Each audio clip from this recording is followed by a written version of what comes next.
Muchas gracias, José. ¿Cómo no? ¿Cómo no? Bueno, aprovecho para dar unas pequeñas acotaciones. Ya saben, esta sesión es bastante interactiva.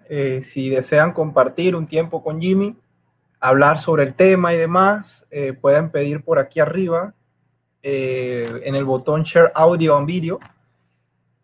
Y dependiendo de la disponibilidad de Jimmy y que diga que sí, inmediatamente le vamos dando cabida, ¿no? Para que tengan ese contacto directo con él si así lo desean. A ver cuántos tenemos. Tenemos 14 participantes ahorita mismo. Vamos a esperar unos cuantos más. Todavía nos quedan 2 minutos antes de comenzar. Ahí está Víctor Orozco anunciando que hay un concurso para ganarse un Meshashushen Pack al final del día. Está bueno, está bueno. No sé qué es un Meshashushen Pack, pero... Mecha Chunche Pack, sí, no sé. Hay que preguntarle a Víctor. Sí, sí, Víctor, si nos puedes explicar, porque se oye bien.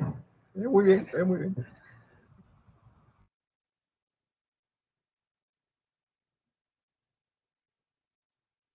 A ver, falta un minutito.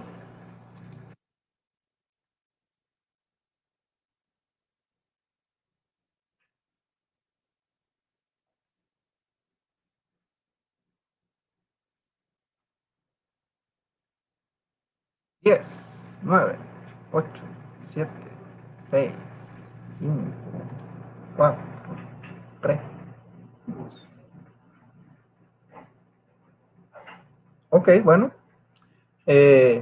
Damas y caballeros, acá les presento al señor Jimmy Morales, un máster en su área, ingeniero de software, organizador del GDG Guatemala, host del TGI Kotlin y autonombrado evangelista de Kotlin, o sea, es un predicador, imagínense en la materia, bárbaro. Su tema ahorita mismo se va a concentrar, si no me equivoco, en lo que es dar como una introducción a lo que es Kotlin y la tecnología como tal, cómo abordar ese tema. Él va a ser nuestro guía en las tierras de Mordor hoy en día, así que en tus manos, Jimmy. Gracias por tu participación. Muchas gracias, José, por esa introducción. Hola a todos, hola desde aquí de Guatemala. Veo ahí en el chat, hola Alejandra, Miguel, Natalia, Juan Ángel, Luis Alberto, Elio, Sofía, Vane, Wendy, mucha gente, espero que se siga teniendo más gente. Mi nombre es Jimmy Morales, tengo un slide justamente para introducirme, ahí está. Esa es mi foto. Eso fue ahí por marzo, entonces fue antes de la pandemia. Luego de una pandemia ya soy un poco menos cachetón y menos verbo. Soy Android Tech Lead de Shumac. Hago mucho Android desde los últimos casi 4 o 5 años y he estado desarrollando en Kotlin los últimos 3 años. José lo mencionó, soy coordinador del GDG Guatemala. También, por cierto, soy lead del Developer Student Club de la Universidad de Leo. Entonces, si hay alguien aquí de la Universidad de Leo o no tiene que ser de estudiante de la universidad, puede escribir para participar en este Developer Student Club donde aprendemos tecnologías para apoyar a la comunidad. Y ese es mi handle de Twitter, @hidomogo, por si quieren llevar esta conversación luego a otro espacio. Como dijo José, vamos a hablar de Kotlin. Esta charla es bastante introductoria, no vamos a hablar de ningún tema muy avanzado, sino es más que todo qué es Kotlin, qué les puede interesar de Kotlin, y luego esto, pues ustedes ya van a tener algunas herramientas para empezar a desarrollar en Kotlin, ya sea en aplicaciones del lado del servidor, en aplicaciones Android o en cualquier otra plataforma. Así como mencionó José, en cualquier momento me pueden interrumpir, ya sea por el chat. Igual al final va a haber un espacio para preguntas donde también vamos a poder platicar. Y nuevamente les voy a compartir también, por si quieren seguir platicando luego de la charla, también lo vamos a poder hacer. Entonces, iniciemos primero con qué es Kotlin. Kotlin es un lenguaje de programación, por cierto, es un lenguaje de programación de tipado estático. En ese sentido es muy parecido a Java. Eso quiere decir de que al momento que el código compila, todo tiene que tener un tipo de dato definido. No hay algo así como tipos de datos dinámicos o algo parecido. Una de las peculiaridades que tiene Kotlin es que es multiplataforma. Puede compilar a código bytecode de la máquina virtual de Java, así es como funciona Android, por ejemplo, pero también puede compilar, por ejemplo, a JavaScript y funciona también en el lado del browser, incluso con Node.js, puede compilar a código nativo y correr nativamente, digamos, en macOS, en Linux, en Windows. Entonces tiene diferentes como tipos de compiladores dependiendo de la plataforma en la que estamos apuntando. Kotlin fue hecho por JetBrains. No sé si han tenido la oportunidad de oír sobre JetBrains. JetBrains es una empresa que se dedica mucho a hacer herramientas para desarrolladores. Posiblemente han oído de IntelliJ. IntelliJ es un IDE donde podemos desarrollar aplicaciones escritas en Java y también Kotlin. Entonces, JetBrains se dedica mucho a esto y ahí por el 2011 decidieron crear su propio lenguaje de programación. La historia cuenta que ellos querían un lenguaje que corriera en la máquina virtual de Java y necesitaban ciertas características que tal vez Scala les daba, pero todavía no estaban como muy contentos con Scala. Entonces dijeron, bueno, creemos el nuestro. Entonces hicieron su propio lenguaje de Kotlin. Ahí por el 2016,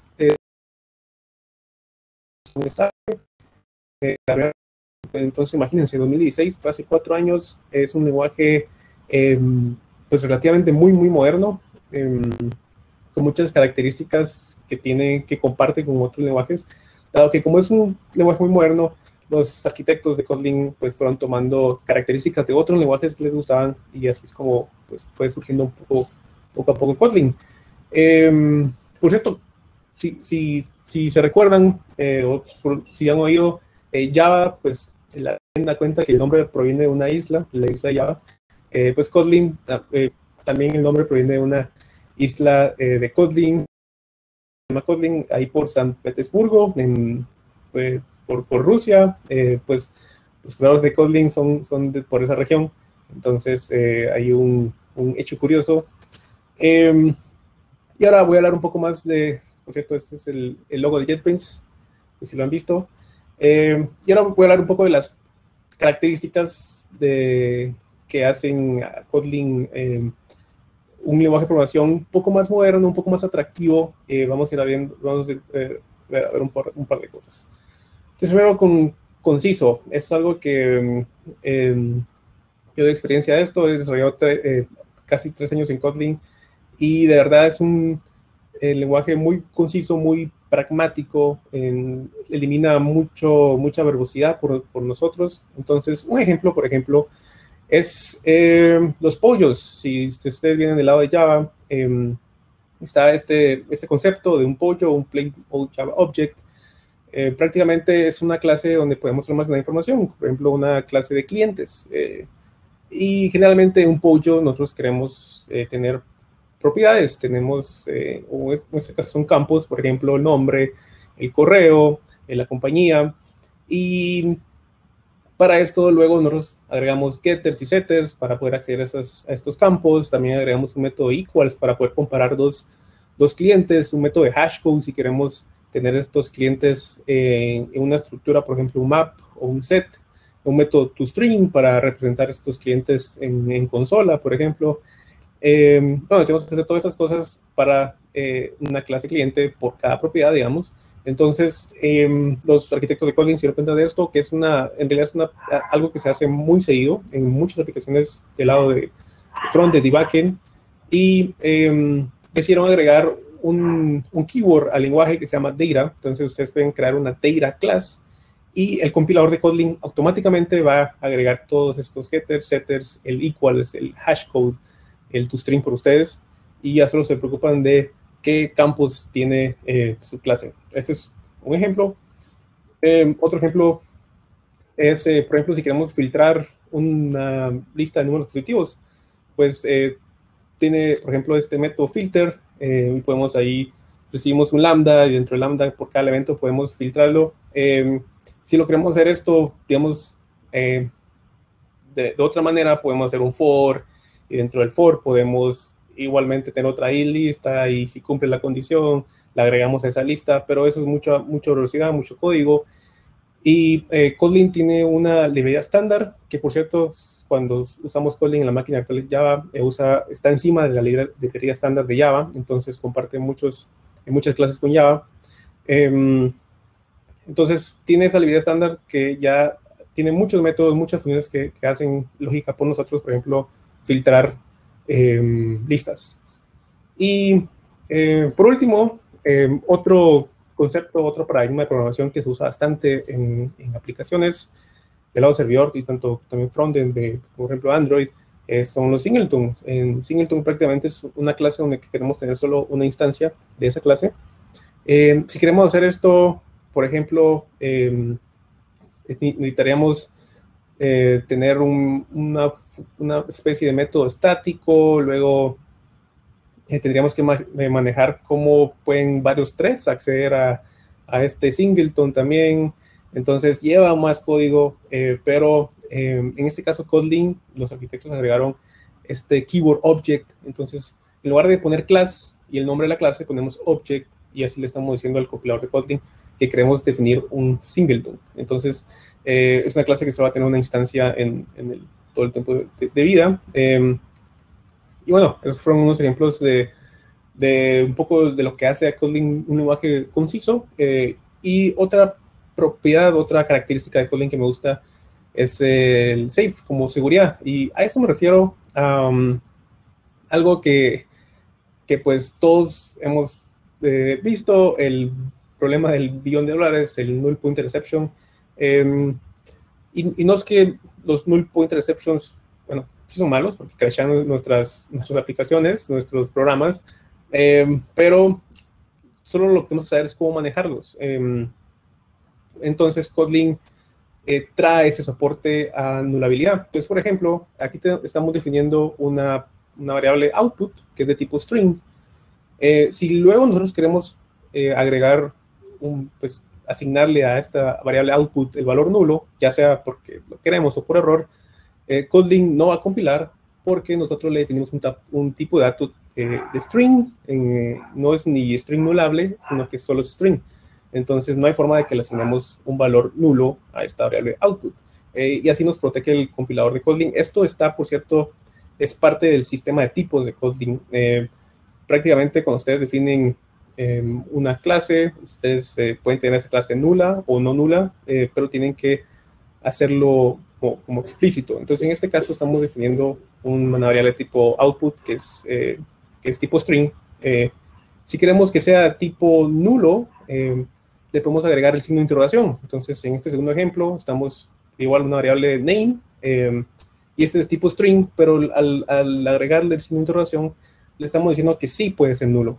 Entonces, esto nos permite pues también manejar valores nulos, porque siempre va a haber la necesidad de tener un valor nulo. Y lo interesante de este código es de que si nosotros queremos luego imprimir, por ejemplo, en este caso queremos imprimir cuántos caracteres tiene el nombre, también nos va a tirar un error de compilación, porque si se pueden dar cuenta, estamos accediendo directamente a la propiedad name, y esto puede ser peligroso porque name puede ser nulo. Nosotros le dijimos que podía ser nulo, entonces no lo vas a compilar. Prácticamente el compilador de Kotlin nos dice, si quieres acceder a esta propiedad, tienes que tener cuidado porque es nula. Entonces, lo que podemos hacer, que les voy a mostrar un ejemplo después, es usar el signo de interrogación para poder acceder a las propiedades de name. Entonces, es un ejemplo de lo que hablo de la seguridad.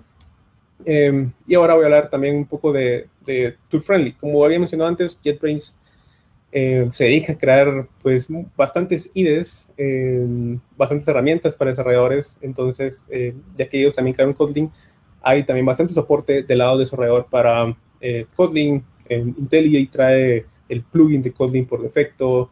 Incluso si todavía usan otros IDEs, pues también pueden descargar el plugin, o desde la línea de comandos pueden compilar código de Kotlin de la línea de comandos. Entonces hay muchas herramientas para Kotlin. Lo último que quiero mencionar, pues de esta lista obviamente,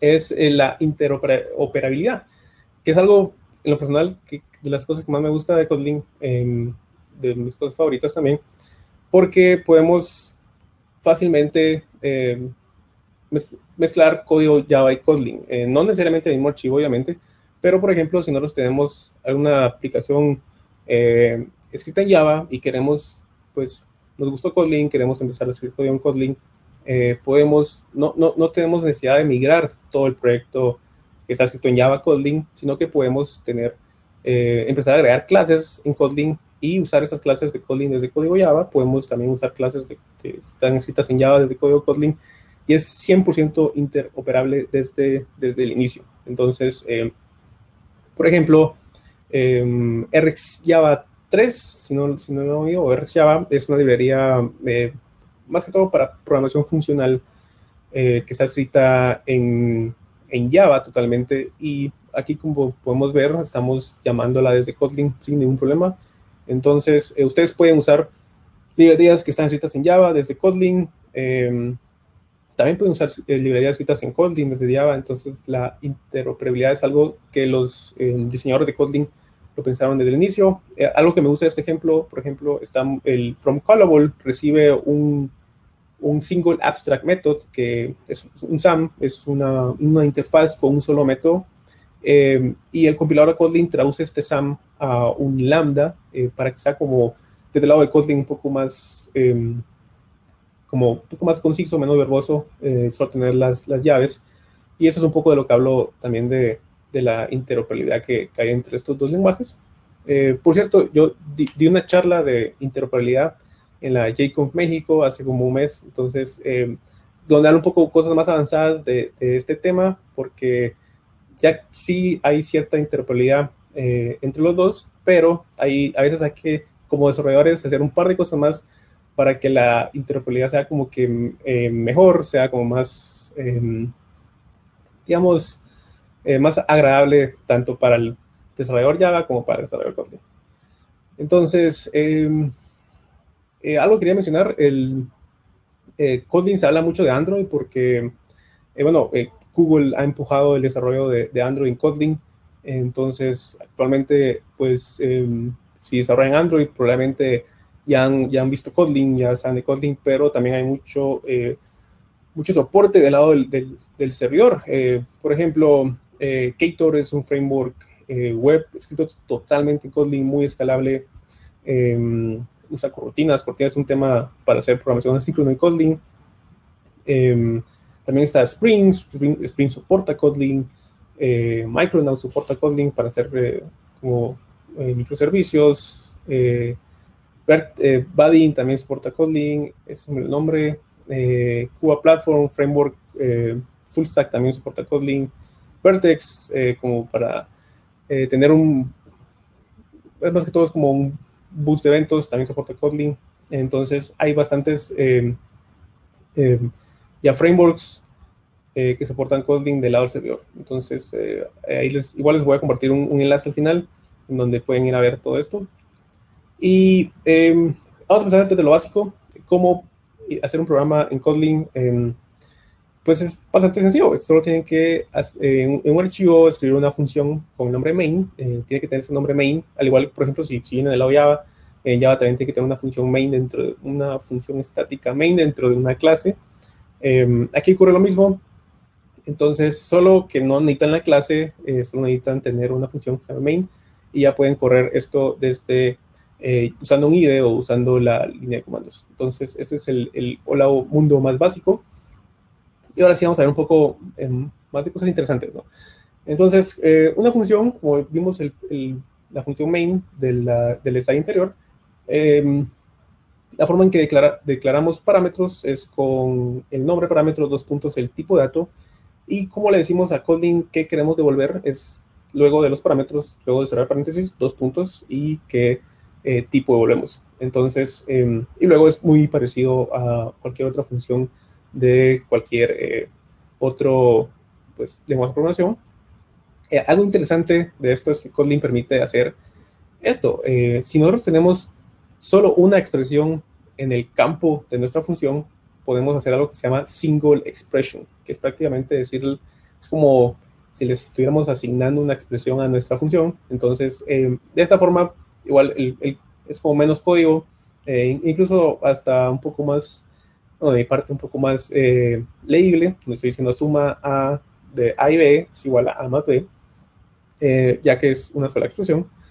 Y otra cosa que tiene Kotlin, que tal vez no mencioné al principio, es inferencia de tipos. El compilador es un poco inteligente y puede inferir qué tipo de datos son, ya sea variables, funciones. Entonces, por ejemplo, podemos omitir el que devuelve un tipo int, porque el compilador de Kotlin sabe que recibe un tipo int, recibe dos tipos ints, los suma, y el resultado de sumar dos tipos ints es otro tipo de dato int.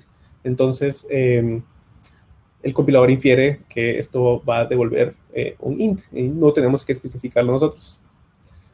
Si no nos queremos, digamos, no devolver nada, está el tipo de dato unit. Unit es como digamos, void en Java, es decir, no queremos devolver nada. Igual, por la diferencia de tipos, no necesitamos definir esto explícitamente. Simplemente podemos escribir lo de esta forma, y esto quiere decir que no queremos devolver nada, y tampoco no hay ningún return dentro del cuerpo de la función. Algo aquí que se puede dar cuenta es que estamos imprimiendo la suma de A y B es A más B. También en Kotlin está el string interpolation, que es prácticamente nosotros podemos hacer referencia de las variables dentro de un string. Entonces, eso lo hacemos usando el signo de dólar. Entonces, podemos decir suma de el valor de A, eso lo hacemos con $A, y $B, ese es el valor de B, es dólar. Y si queremos tener una expresión más compleja, podemos abrir llaves. En este caso queremos decir A más B. Entonces es un ejemplo de string interpolation en Kotlin. Y por último, algo que también me gusta mucho es los parámetros por defecto. Entonces tenemos, por ejemplo, podemos llamar foo sin parámetros, y cuando lo llamamos sin parámetros, automáticamente A va a tener el valor de 0 y B el valor de un string vacío. Y también podemos llamar la función solo con el valor de A, o solo con el valor de B, o con ambos valores. Entonces, esto sirve mucho.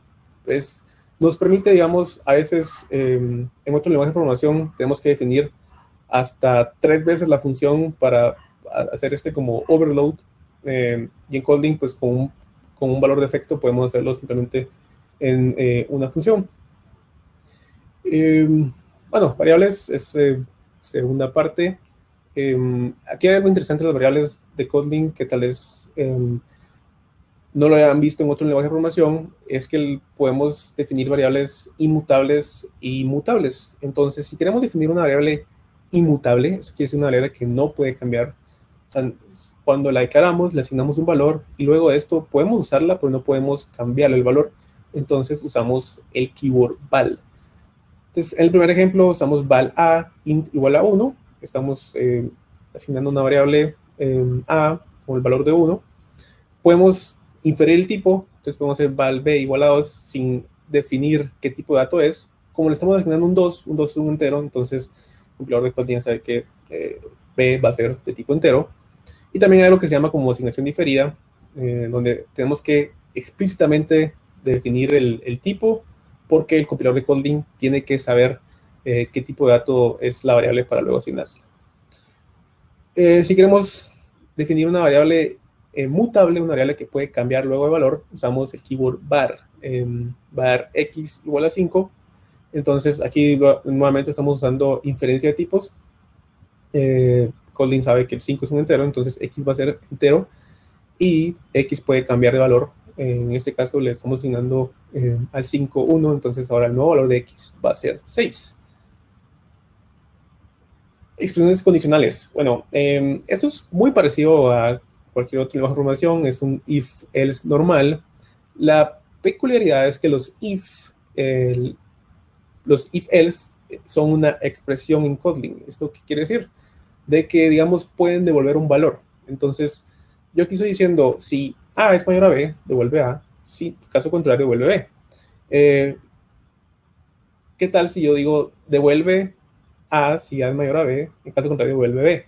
Que sería algo como hacer esto. Entonces, yo aquí estoy sacando el return del cuerpo del body, del cuerpo del if y el else, y lo estoy poniendo antes del if. Entonces, aquí se pueden dar cuenta que el if se puede tomar como una expresión. Yo estoy diciendo return if es A mayor a B, A, caso contrario, B. Entonces, sí, en resumen, los if-else son una expresión en Kotlin. Eso quiere decir de que yo, por ejemplo, le puedo asignar lo que devuelve un if-else, lo puedo asignar a una variable. En este caso lo estoy devolviendo del valor de la función con un return. Nuevamente, esto es una función con una sola expresión. Entonces, recuerden que esto se puede volver un single line expression. Entonces puedo yo quitar las llaves, el return y hacer igual y if A mayor a B, A else B. Entonces, nuevamente, otro ejemplo más de cómo Kotlin vuelve esto un poco más conciso, menos verboso, y podemos definir esas funciones en tan solo una línea. Y siempre, o sea, menos código no quiere decir que sea más leíble, pero con Kotlin sí logramos esto de que sea menos código y que igual se siga entendiendo. Ahora, hablamos de la anulabilidad al principio, de una de las características de Kotlin, y ahora sí voy a dar un poco más de ejemplos de a qué me refiero con esto. Entonces, aquí tengo una función, parseInt, recibo un string y, digamos, dentro de la función lo voy a parsear a un entero. Si lo logro parsear, devuelvo el entero, si no, devuelvo nulo. Es por eso que pueden ver que nuestra función devuelve un entero con el signo de interrogación. Eso quiere decir que es un entero, pero que puede ser nulo en cualquier momento. No en cualquier momento, pero puede ser o un entero o nulo. Entonces, yo quiero imprimir dos productos. Entonces, primero recibo, digamos, los dos argumentos, el producto 1 y el producto 2, parseo ambos a string, a int. Eso sería x y y. Estoy llamando x igual a parseInt arg1, y igual a parseInt arg2. Y luego quiero imprimirlos. Entonces, recuerden que yo recibo un entero que puede ser nulo. Entonces, prácticamente x y y son enteros que pueden ser nulos. Entonces, antes de imprimirlos, tengo que ver que no sean nulos.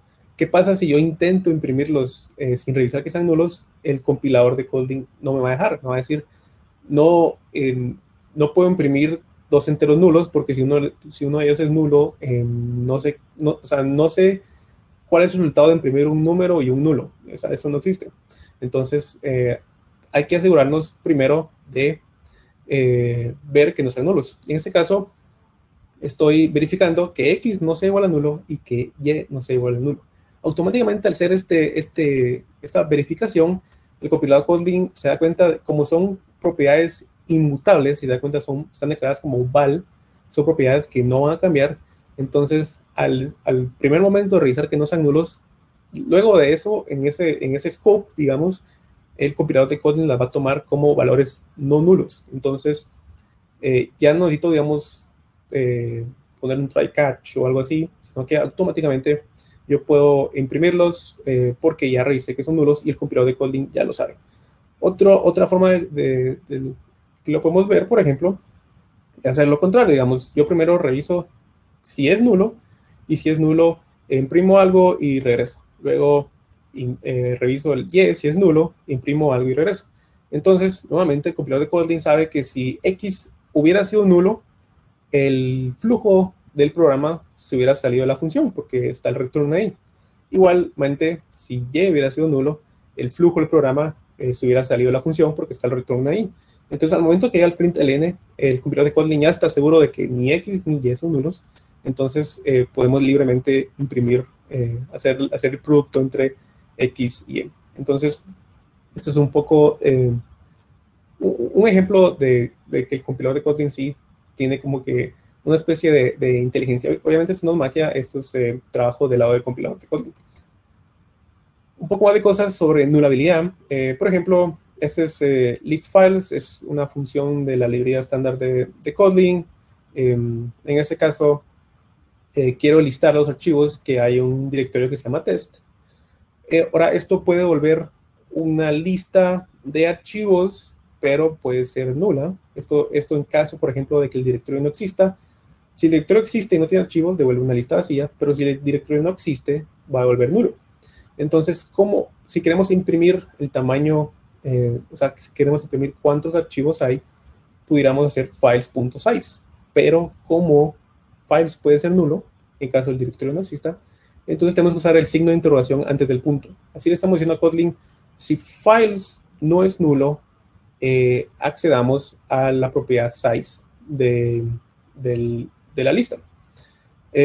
Ahora, si files es nulo, prácticamente eso va a devolver nulo, entonces no pasa nada, el programa no va a romperse y simplemente lo que vamos a ver en pantalla es null, vamos a ver que imprimió nulo. Y si no es nulo, pues va a imprimir, no sé, 4 o 5, la cantidad de archivos que haya. Si no queremos que imprima nulo cuando vean archivos, podemos usar un operador de Kotlin. Este es el Elvis operator. Se llama Elvis porque si giran la cabeza, pueden ver que tiene los dos ojos y el copetito así, como si fuera Elvis. Entonces, por eso le llamaron el Elvis operator. Y esto prácticamente dice de que si la expresión que está del lado izquierdo es nulo, entonces devuelve lo que está del lado derecho. Entonces, si files es nulo, lo que vamos a ver en pantalla es empty. Es una especie de, ¿cómo se llama? No se me dio el nombre, pero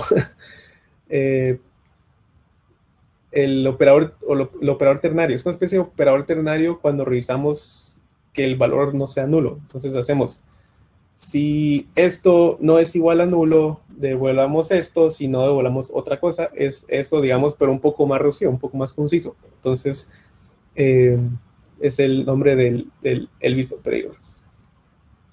¿Qué otro ejemplo de nulabilidad en Kotlin? También podemos, usando el mismo Elvis operator, podemos tirar excepciones del lado derecho del Elvis operator. Los throw también son como expresiones, entonces también pueden ir en este tipo de casos. Incluso podemos hacer un return del lado derecho del Elvis operator. Esto va a ocurrir cuando lo que esté del lado izquierdo va a ser nulo. En este caso, por ejemplo, values es un map de strings, digamos, y queremos acceder a la propiedad de correo. Entonces, si no existe esa propiedad, entonces vamos a tirar una excepción de que no hay un correo. Un ejemplo parecido es si tenemos una lista de correos. La librería estándar de Kotlin trae en sus funciones soporte para nulabilidad. Entonces pudiéramos hacer, por ejemplo, emails.first, donde queremos acceder al primer correo, pero ¿qué pasa si no hay ningún correo? Entonces eso va a tirar una excepción.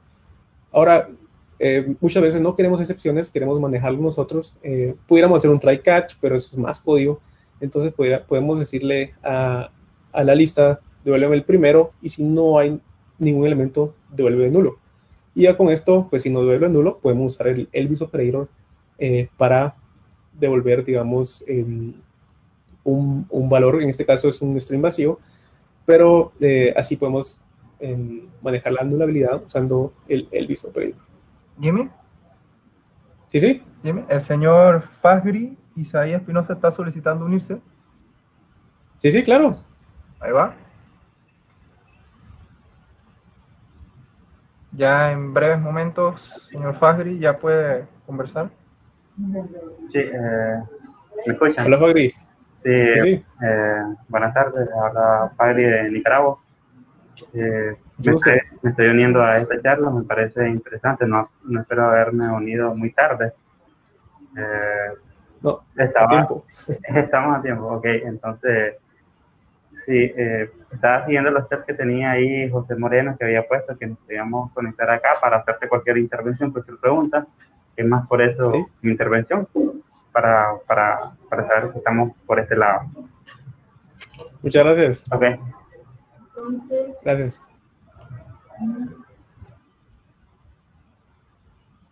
Muchas gracias, Fagri. Igual cualquiera quiera hacer una duda y pues no tienen que tampoco hablar, sino que lo pueden hacer por el chat, o si quieren preguntármelo a mí directamente, con gusto, conéctense, José los conecta y la cosa es resolviendo las dudas.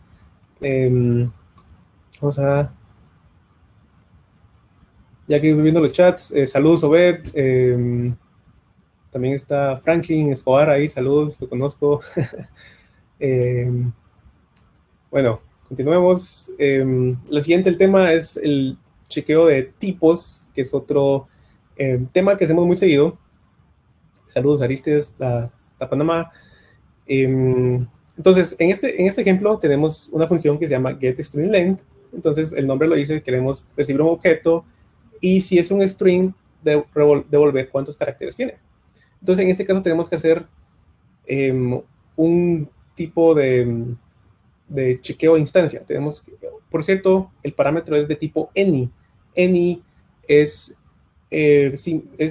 igual al tipo object en Java. Es digamos, el tipo de datos del cual todos los tipos heredan. Entonces, ese es any. Any es cualquiera, prácticamente. Entonces, aquí vamos a ver si object es string. Esto es como para revisar la instancia. Usamos el keyword is. Si es string, entonces queremos devolver la cantidad de caracteres que tiene el string.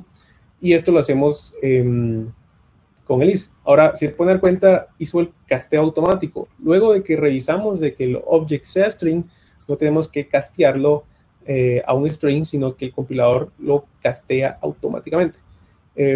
Podemos hacer incluso algo un poco más, digamos, complejo. Del lado derecho, en la condición, del lado derecho, ya estamos accediendo al length del string como si fuera un string. Entonces, él automáticamente hace el casteo a string y como eso es verdadero, entonces, del lado derecho de la condición, ya podemos usar object como si fuera un string. Esto lo hace el compilador y es una característica que se llama casteo automático. Incluso puede ser al revés. ¿Qué tal si queremos, si no es un string, retornamos, pero si es un string, el flujo sigue, entonces el compilador sabe, como ya revisamos que no era un string, entonces va a ser el casteo automático a string en lo que queda de la ejecución del programa. Otra característica de Kotlin que les va a servir es la expresión when. When es muy similar a un switch en Java, en donde podemos hacer, digamos, varias condiciones sobre un objeto.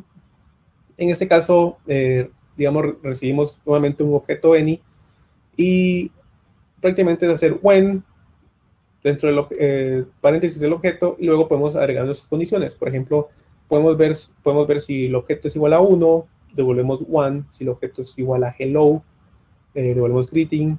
Si el objeto es un long, devolvemos long. Si el objeto no es un long, devolvemos not a string. Y cualquier otro caso es el else. Entonces, when nos permite hacer condiciones bastante complejas. En este ejemplo, por ejemplo, vimos igualdad. Vimos igualdad aunque fueran diferentes tipos de datos. Vimos el de revisar instancias. También podemos revisar si pertenece a un rango. Esto lo voy a ejemplificar en un segundo, ahorita. Entonces, rangos. También Kotlin tiene un API de rangos que me gusta bastante. Es un API bastante parecido a Python, entonces me imagino que tal vez se basaron mucho en Python, en donde podemos, por ejemplo, podemos revisar si un valor pertenece a un rango. En este caso tenemos un rango de 1 a y más 1, y más 1 es 9, entonces sería de 1 a 10. Así podemos revisar de que un entero pertenezca a rangos. Por cierto, nosotros podemos hacer los rangos de lo que queramos. Hay como un API para hacer rangos. Si yo quiero hacer un rango de fechas, podemos hacer un rango de fechas. Por ejemplo, si yo quiero hacer un rango de enero a diciembre, pues yo puedo implementar eso. Pero Kotlin ya trae, digamos, rangos para enteros, para longs, que es lo que más se usa. Entonces, también podemos hacer lo contrario, ver que no esté dentro de un rango. Aquí en este caso tenemos una lista. La lista tiene una propiedad que se llama lastIndex para acceder al último índice de la lista. En este caso sería 2. Entonces va a ser un rango de 0 a 2. Y menos 1 no pertenece a ese rango, entonces va a entrar dentro del if. Y por último, también la librería estándar de Kotlin tiene bastante funciones donde podemos obtener rangos. Por ejemplo, si usamos la propiedad índices de una lista, nos va a devolver un rango con todos los índices de la lista. Entonces, en este caso, nos va a devolver un rango de 0 a 2 y podemos validar que el tamaño de la lista no está en ese rango. También podemos iterar sobre rangos usando un for. No pensaba hablar de for y whiles porque son muy parecidos a otros lenguajes de programación. Entonces, pero sí quería mencionarles que podemos iterar sobre rangos. Algo interesante es que podemos iterar sobre rangos y no solo, digamos, de 1 a 10, podemos agregarle un step. Entonces podemos hacer 1, 3, 5, 7. Otra cosa es que podemos iterar al revés. Entonces podemos decirle, quiero iterar en un rango, pero que sea de 9 a 0, no de 0 a 9, y que el step sea 3, por ejemplo. Entonces podemos jugar con todos estos parámetros. Que hay una característica de Kotlin, no sé si se dan cuenta, pero que se llama infix, en donde nosotros podemos crear una función con un solo parámetro y no le tenemos que agregar como que los paréntesis. Entonces, por ejemplo, step es una función infix, y no tenemos que hacer step paréntesis 3, sino que hacemos step espacio 3. Y esto solamente lo podemos hacer cuando tiene un parámetro y hace que el código sea un poco más, que parece casi que una oración, ¿no? De 9, down to 0, step 3. Y ya casi terminando, colecciones. Siempre en muchas aplicaciones usamos colecciones. Entonces, la librería estándar de Kotlin trae muchas funciones para colecciones. Gabriela pregunta, ¿cómo se llama esa característica de no usar paréntesis de funciones? Se llama infix, una función infix. Entonces, la librería estándar de Kotlin ya trae muchas de esas funciones, pero nosotros también podemos crearlas. Infix.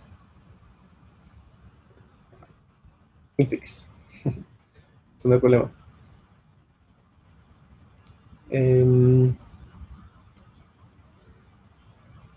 Entonces, también podemos usar el operador when con colecciones. Por ejemplo, aquí estamos viendo de que si la lista ítems tiene un elemento orange o un elemento apples, entonces va a entrar a esa rama.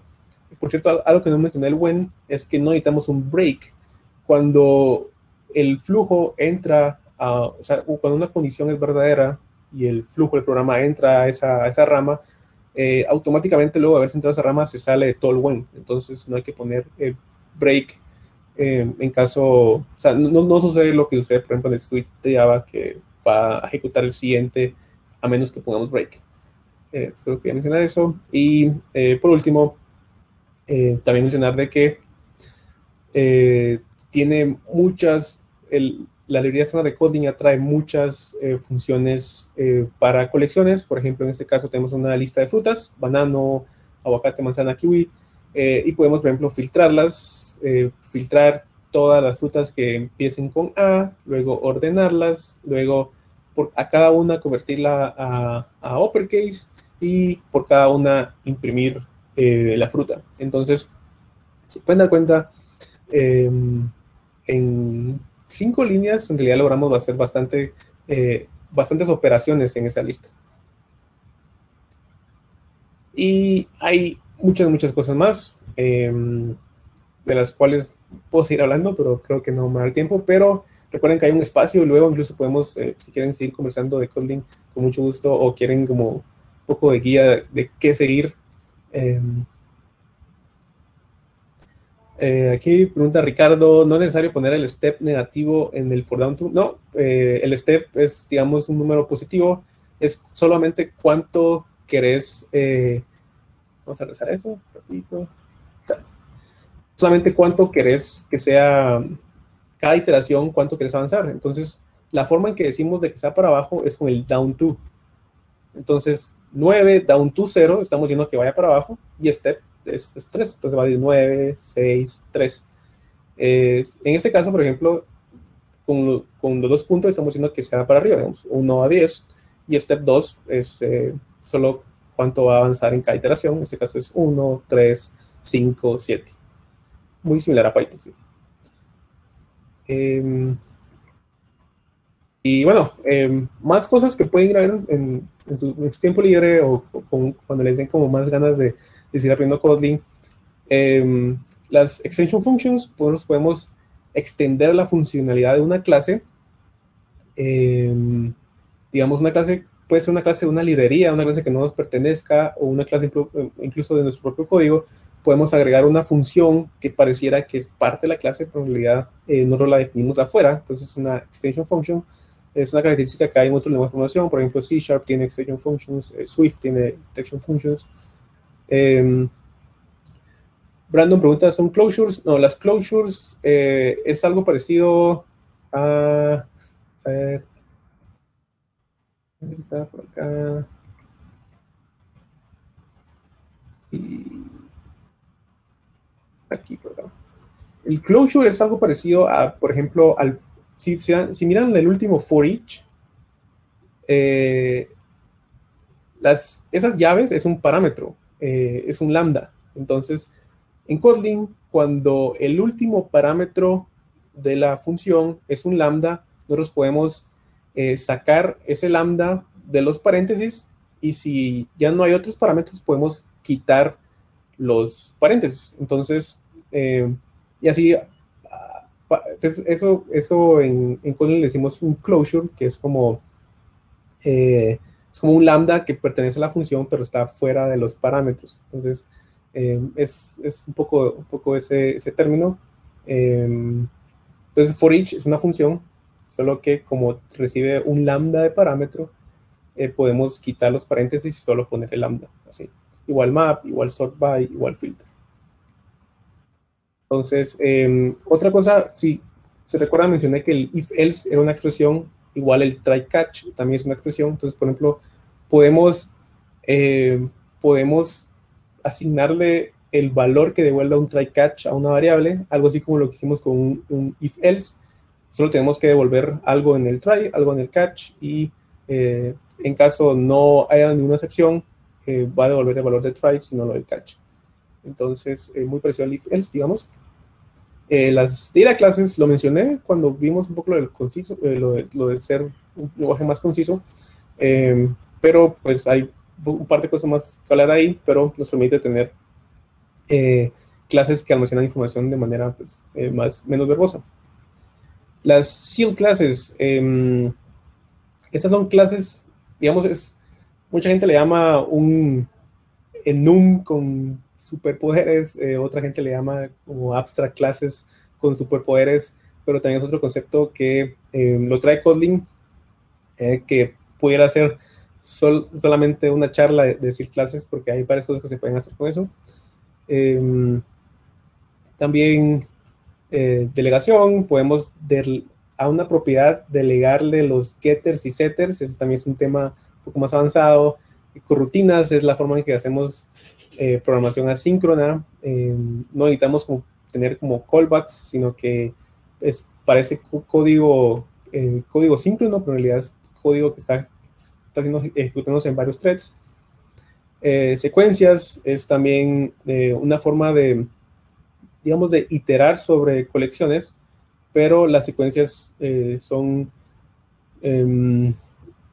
es como lazy, no sé decir la palabra en español, pero solo se van a ejecutar hasta que haya un operador que uno le dice así como ya puedes iterar sobre eso. Entonces también es un concepto un poco más sí, como lazy load, menciona Brandon. Multiplatform también es un tema de una sola charla, cómo poder correr Kotlin en el browser, cómo poder Kotlin en nativo. Por ejemplo, podemos crear una librería que tenga código en común entre la máquina virtual de Java y nativo usando el compilador de LLVM o compilando también a JavaScript. Tiene muy buen soporte con TypeScript, entonces así como podemos interoperar muy bien con Java, en el browser podemos interoperar muy bien con TypeScript, ya que TypeScript es también un lenguaje, digamos, tipado. Entonces nos permite eso.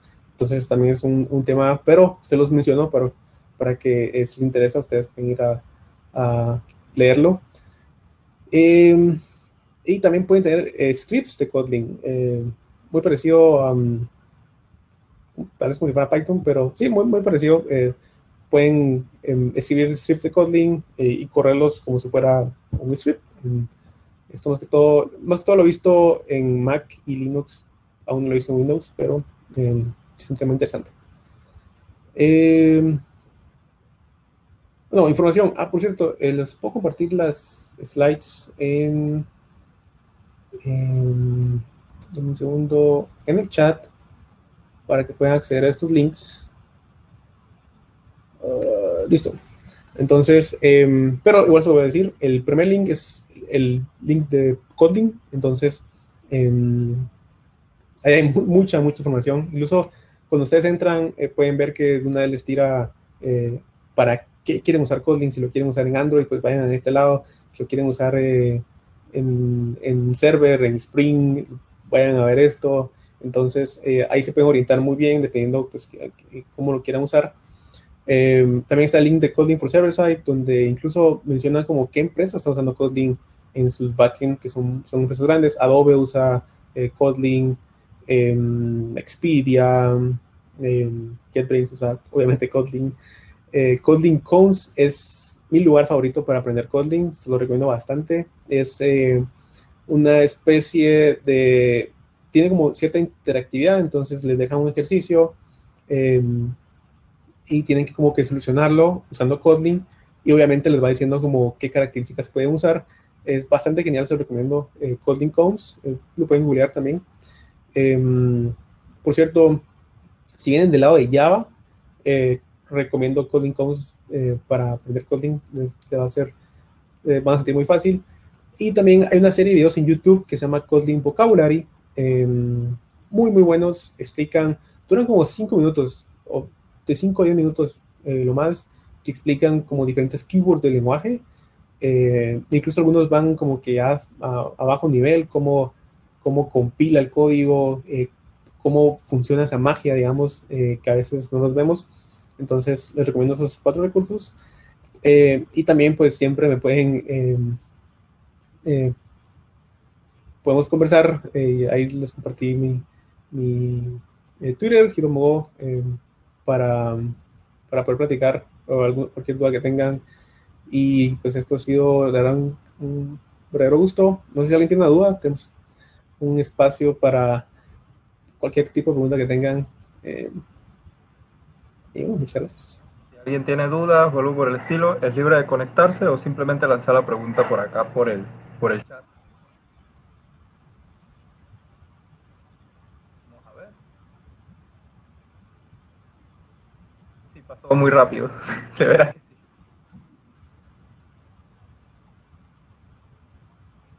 Acá Vane Villatoro pregunta, ¿cómo agregar Kotlin a proyectos existentes? Bueno, esa es una de las... ya viví eso de agregar Kotlin a proyectos existentes, y déjame decirte que es bastante fácil.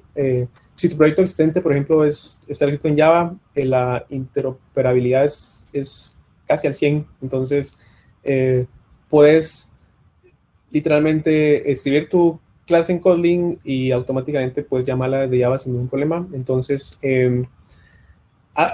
si quieres migrar tu proyecto a Kotlin totalmente, a mí me gustó empezando por los tests. Entonces empecé a migrar los tests de Java a Kotlin, y así también fui aprendiendo un poco de cosas. Y luego, pues, hay clases como clases de las utils, por ejemplo, el string utils que todo proyecto tiene.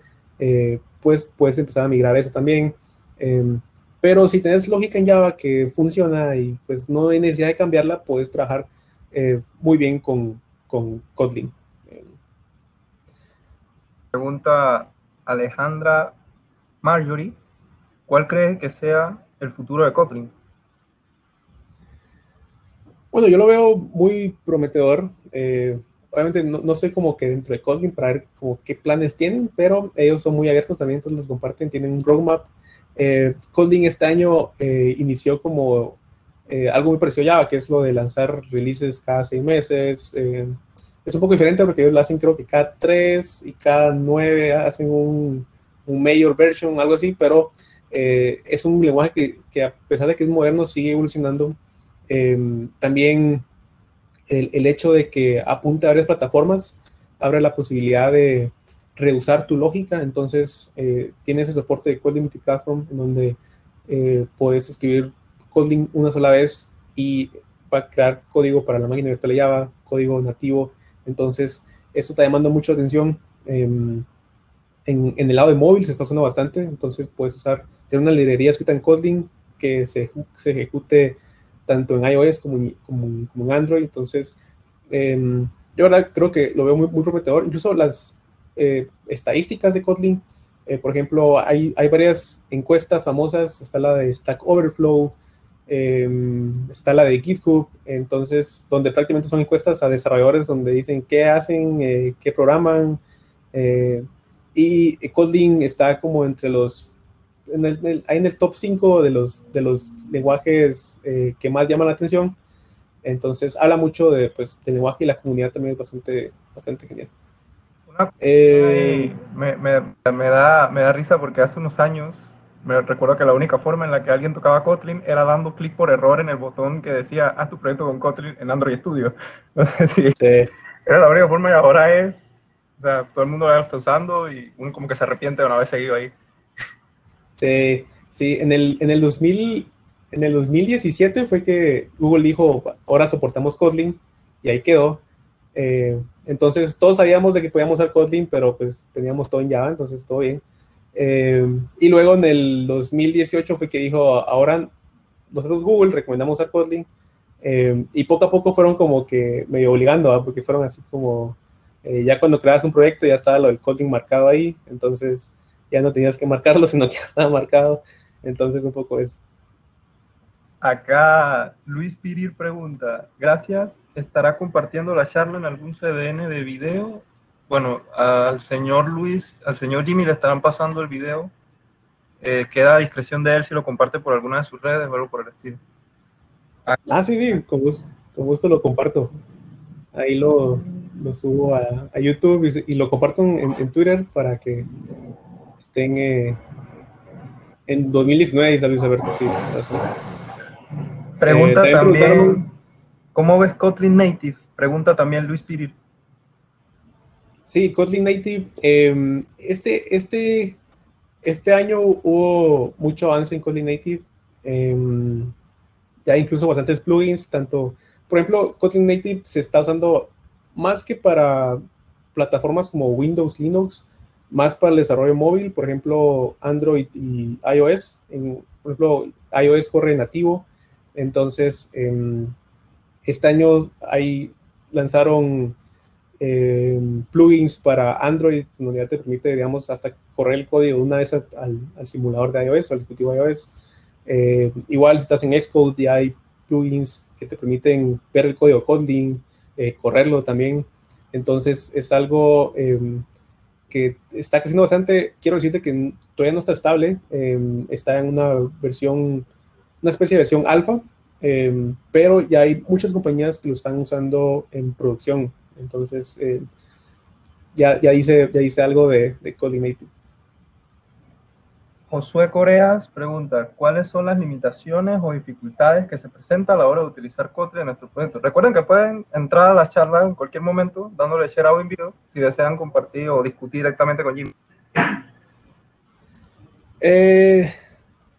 Limitaciones o dificultades. Una dificultad que me recuerdo yo fue cuando empecé a programar, o sea, cuando empecé a usar corrutinas. Corrutinas es un tema de Kotlin que es como para hacer la programación asíncrona. Entonces, para mí fue un cambio de paradigma de venir, por ejemplo, de usar thread pools, de usar otras, Rx Java, por ejemplo, a usar corrutinas. Eso para mí fue una dificultad en el sentido de que fue un cambio de paradigma. Entonces, como es un lenguaje moderno, tal vez tiene esas cosas, ¿no? Que a veces tiene esos cambios de paradigma donde cuesta mucho, o a veces cuesta acostumbrarse, pero ya luego, pues, obviamente son decisiones que las toman porque es mucho más fácil para un desarrollador, pero sí, yo creo que no hubieron muchas dificultades.